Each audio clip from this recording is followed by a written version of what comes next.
In the temple teaching, the face is what reveals the true nature of a thing, and we often see an isolated female face with cow's ears shown frontally on architectural capitals, on sculpture, on temple walls, and on ritual objects. Both the fact that it's shown without a body and its frontality as opposed to the standard profile mark a significant break from the rigorous canons of sacred Egyptian art. So today let's try to find out just whose face that is.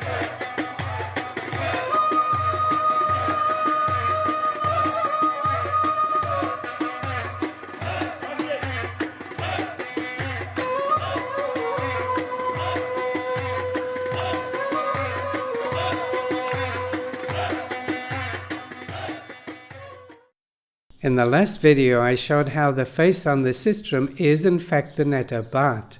Then at the end I posed the question, so whose face is that on top of the columns and elsewhere? Since it appears so often in Dendera temple and on the sistrum, this face is invariably considered to be Hathor. But did you know that one of the original names for the sistrum was Sechem, and that it's equally associated with Sekhmet, Bastet, and Isis? And Isis was one of the only Nettas incorporated into the Roman pantheon, and she continued playing the sistrum in Italy. Isis and Hathor often share the exact same symbols and sometimes appear almost identical. They can only be told apart by the hieroglyphs of their names. Which brings up another curious point, because the face we're looking at today is never identified by hieroglyphs.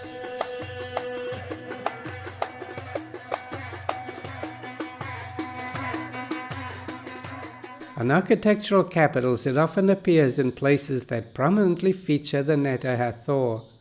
So they're invariably considered to be images of her, but that's just an assumption, like the naming of the Giza pyramids after certain kings, right?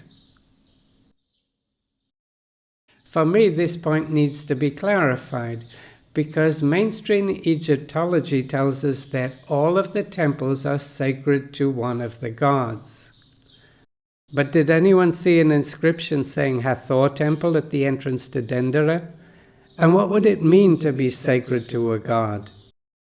First of all, the images on the wall are nettas, personifications of cosmic laws, which function equally throughout the entire universe, and the location of each temple was determined by geomagnetic fields, through the marriage of earth energies with celestial constellations, as above, so below.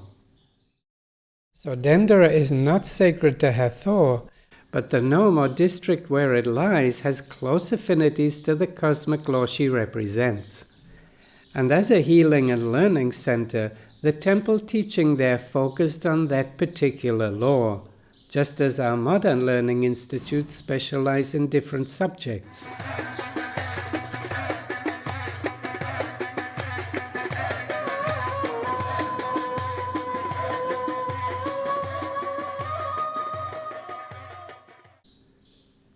Every detail in sacred art carries a vital significance, so let's look at some of the variations on this face. In one version it has a full head of hair that's either curled or cut straight at the ends, while in another version only the face is shown with no hair at all. Hair has many symbolic meanings, and it was also used in ritual magic. In ancient Egypt, it was common for both men and women to shave their heads, firstly because of the tremendous summer heat. But for those working in the temple, it also symbolized purity and the removal of any interference between the crown chakra and celestial influences. And we'll see that again when we get to the mirrors. Most often, a small temple sits on top of the head. its facade shown frontally like the face below it. Symbolically, it represents the space between the temples of your head, the narrow passage in the center being the narrow passage between the right and left hemispheres of your brain. And in that space, the raised cobra represents the pineal gland awakened. Seen in profile, that cobra emerges from exactly the same place on the forehead of the king. And remember, the name Bhat means that which contains your spirit, or Ba.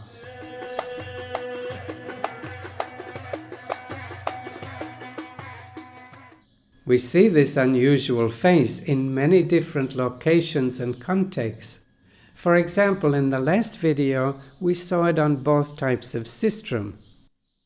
Then on handheld mirrors, the same face appears directly below where your own face would be reflected, the silver disc containing the reflection of your own spirit or Ba.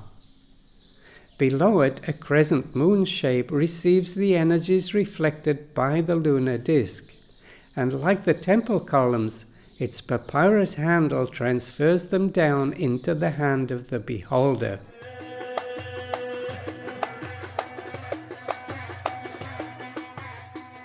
Several large kneeling figures hold her face before them, and most of these are part of the symbol for the seventh nome or district known as the land of the sistrum. The face replaces the loop on top of a knot of Isis, whose principal function is invocation.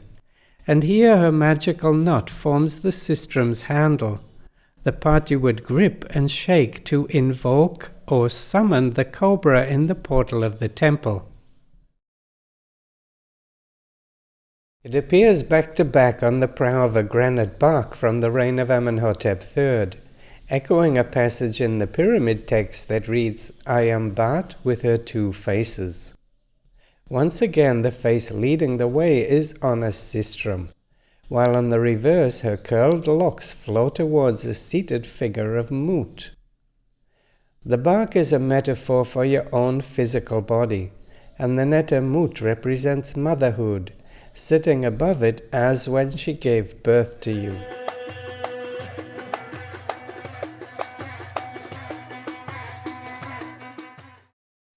Curiously, this face with the temple facade on top of it was carved onto the capitals of columns. The earliest examples I've seen being in Hatshepsut's temple at Deir el-Bahari, then in the kiosk of Amenhotep III at El-Kab, where a frieze of the same face runs around under the ceiling. This marks a significant shift from the standard lotus and papyrus columns, and once again the building therein is inevitably considered sacred to Hathor.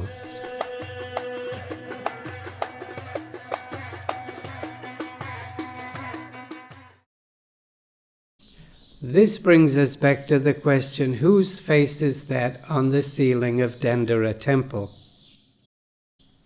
In the hypostyle hall we see it without hair like a newborn, but this time with the temple facade below her chin.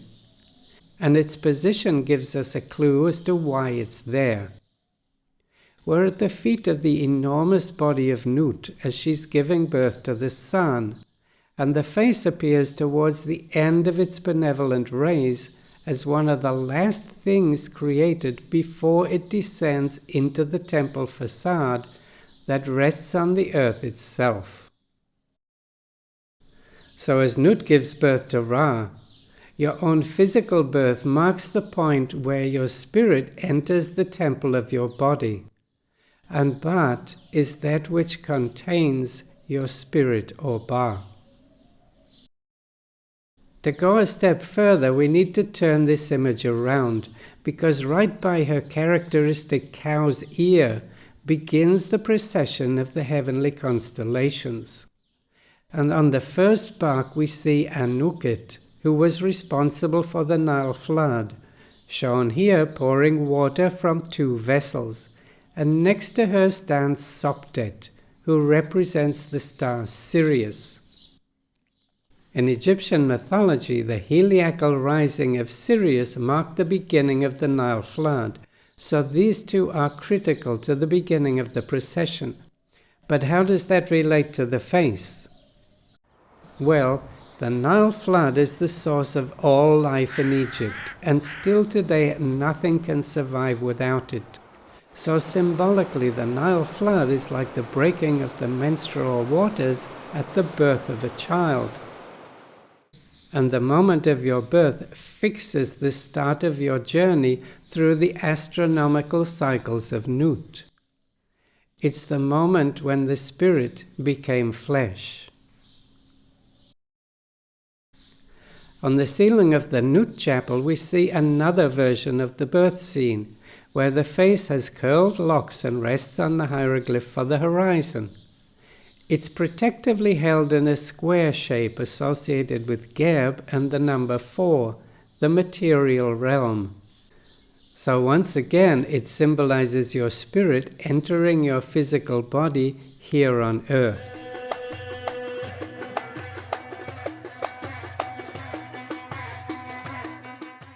Bat and Hathor were so close they had neighbors, each ruling over the 6th and 7th district. And as cosmic laws, one contains your spirit, while the other contains Horus, or cosmic consciousness. Yet we still have to explain those highly sensitive cow's ears. Hathor has a strong maternal aspect and is often shown as a woman or a cow feeding the king with her milk. Yet the ear collects sound, the principal function of Atum, which is first and foremost among the senses. Atum issues the divine command be, but for it to be made manifest, it has to be heard, and that requires the ear. Your spirit is what can hear that divine command, like the rattle of the sistrum. So each of the examples I've shown today point toward that face being the netter Bat, the holder and protector of your divine spirit.